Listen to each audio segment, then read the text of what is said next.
Welcome to my channel. Connect Wi-Fi extender to router, easy beginner's guide. Step 1.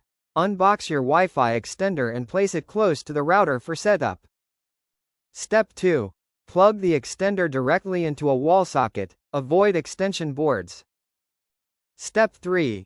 Wait for the power LED to turn solid, this means it's ready. Step 4. On your router, press the WPS button to start pairing.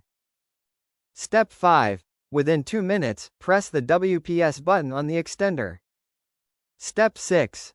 Wait for the extender light to turn green, blue. This confirms connection. Step 7.